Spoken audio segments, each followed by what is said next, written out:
各位小朋友，你哋好，我係嘉樂叔叔。聖瑪加利大修女有一日喺聖體前面祈禱，耶穌光榮咁出現喺佢面前。耶穌嘅五雙好似五個光耀嘅太陽。然後佢又俾修女睇佢嘅聖心，聖心着住火，係因為佢嘅愛而燃燒。耶穌同佢講：我嘅心咁愛世人，以致佢不能包容佢本身熱切嘅愛火，必須傳播出去。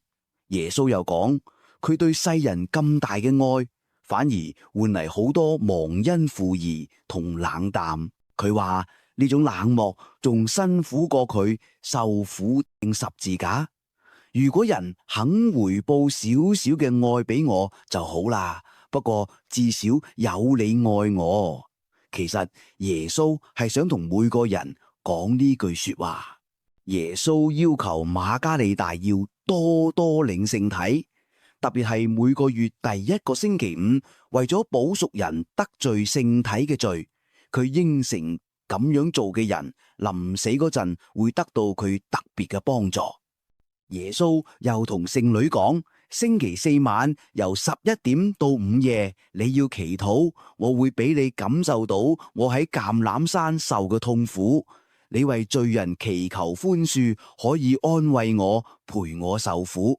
所以教會有守聖時，即用1小時陪伴聖體，就係耶穌係呢度嘅要求。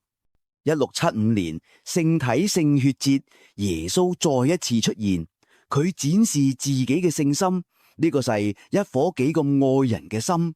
佢毫無保留咁向世人證明佢嘅愛，甚至到疲憊不堪。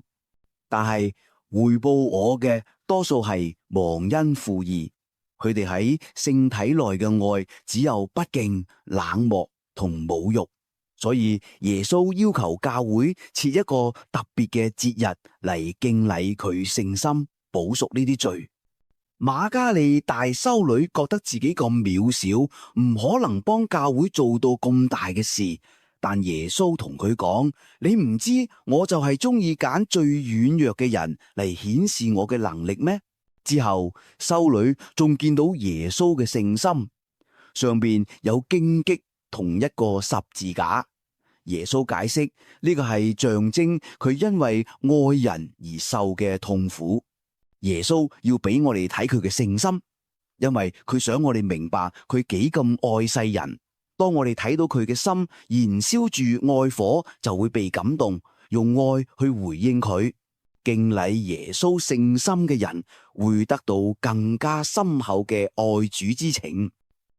小朋友，耶穌個心好似一個着火嘅心，因為佢好愛我哋，但好多時人哋唔理佢，甚至令佢傷心。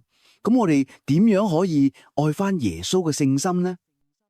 第一，祈禱，每日可以同耶穌傾偈，好似同最好朋友傾偈咁。第二，領聖體，如果已經初領聖體，每個月第一個星期五要特別領聖體，安慰耶穌因為其他靈魂嘅冷漠而感到嘅難過。第三，探望聖體中嘅耶穌到小聖堂，喺聖體前花一啲時間陪耶穌祈禱安慰佢。第四，要關心我哋身邊嘅親人朋友，特別係幫助有需要嘅人。瞓覺前講耶穌我愛你，做錯事就快啲同耶穌講對唔住。總之就係用愛心去生活，耶穌就會好開心，因為你係用你嘅心去愛佢嘅聖心。